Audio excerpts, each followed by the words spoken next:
Hallo und herzlich willkommen hier zu einem neuen Video auf unserem Kanal. Ich bin Marc Langrock, der Initiator und die treibende Kraft hinter dem Outpost One, für die, die mich noch nicht kennen. Und heute möchte ich euch mit auf eine Reise nehmen durch unsere neue 1:6 Ausstellung. In den letzten Monaten haben wir mit großem Hochdruck daran gearbeitet.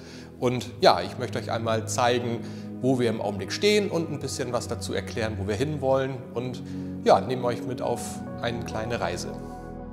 Hier befinden wir uns, wie unschwer zu erkennen, im ikonischen Hangar 94. Und hier bekommt man mal einen ersten Eindruck davon, wie geil eigentlich der Maßstab 1:6 ist. Denn, wie man sieht, man kann in dieses Diorama sich reinstellen, rumlaufen, sich alles ganz genau anschauen. In lebensgroß wäre das vielleicht doch etwas zu überdimensioniert. Deswegen 1:6, wie gesagt, etwas, wo man immer noch eintauchen kann.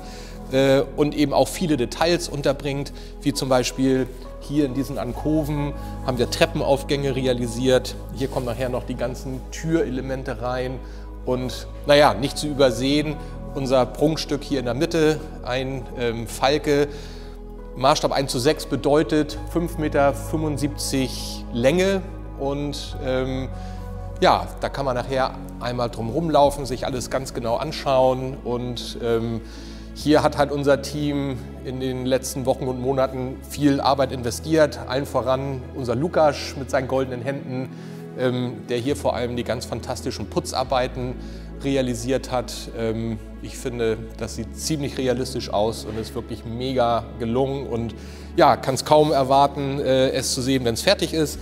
Der nächste Schritt, den wir hier haben, ist, den Falken an seine Endposition zu bringen. Das wird nächste Woche stattfinden. Dann wird er auf dem Fußboden ja, fest verankert. Der kommt dann also auch noch ein kleines Stückchen rum.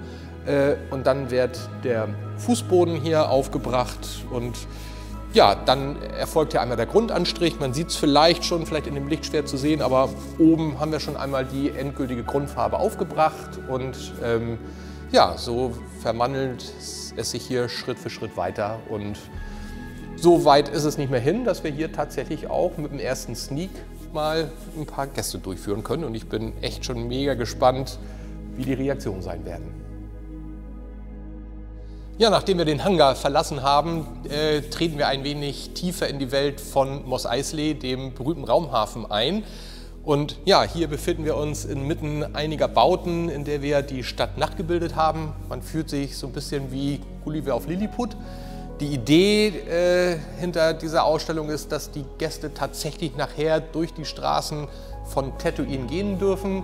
Gab es natürlich am Anfang Diskussionen, ist das so gut und dann, wenn was kaputt geht. Aber ich habe gesagt, nein, wir machen keine Kompromisse, ganz oder gar nicht. Wenn, dann muss es ein begehbares Diorama sein. Und es ist wirklich beeindruckend, jetzt hier mitten in den Wüstengebäuden zu stehen und ja, von Woche zu Woche den Fortschritt mitzuerleben, wie es weitergeht, die Details, die jetzt alle so kommen. Und ja, der nächste große Schritt, der noch fehlt, ist, man sieht die nackten Holzwände, da soll dann ein Hintergrund ran, an dem gerade gearbeitet wird. Das wird dann eine 360 Grad sozusagen Panorama-Betrachtung über die Stadt mit einer Tiefe, die nachher dann auch wirklich, denke ich mal, einen großen Raum erzeugt. Da bin ich sehr gespannt, wie das aufgeht. Ja, aber bin sehr, sehr, sehr zufrieden mit dem Fortschritt, den wir hier gemacht haben. Und ich denke, man kann schon mal so einen kleinen Einblick jetzt gewinnen, wo die Reise hier hingehen soll. Einen großen Vorteil, den man hat, wenn man nicht in Life-Size baut, sondern jetzt wie hier in dieser Ausstellung in einem kleineren Maßstab wie 1:6 ist, dass man auch mal so ein paar technische Spielereien einbringen kann, die sonst schwierig sind. Und zwar stellen wir uns vor, dass auf einer Magnetbahn, die haben wir hier unter dem Boden mit verarbeitet, nachher einen Speeder fahren lassen, dass man den einen oder anderen Druiden auf der Veranda fahren lässt und am Ende das Highlight, unsere Slave One, die dann auf dem Boden stehen wird, so ungefähr 70, 80 Zentimeter abheben lässt. Ja, solche technischen Spielereien und Schnickschnack kann man natürlich in einem Maßstab wie 1:6 viel besser realisieren. Und ja, ich bin selbst noch ganz gespannt, was uns hier alles in Zukunft noch einfallen wird. Um so ein großes Diorama zum Leben zu erwecken, brauchen wir natürlich auch viele, viele Details. Die machen dann natürlich nachher auch den Reiz aus. Hier haben wir mal so eine kleine Auswahl an Sachen, die wir vorbereitet haben. Und wie gesagt, ich kann kaum erwarten, dass wir die einbringen. Da haben wir hier zum Beispiel Lüftungsgitter ordentlich rostig oder mein Highlight, ein Pantertrog mit grüner Grütze drin. Ja, kann schon kaum erwarten, das aufzustellen. Natürlich haben wir auch Gerätschaften, Apparaturen, Vaporatoren. Ja, und so füllen wir dann Stück für Stück unser Mos Eisley-Diorama und bringen es zum Leben.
Damit sind wir auch schon am Ende angekommen. Ich hoffe, dieser Einblick in die Entstehung unserer 1:6 Ausstellung hat euch gefallen und ich würde mich sehr freuen, wenn ich euch alle bei unserem nächsten Video wiedersehe.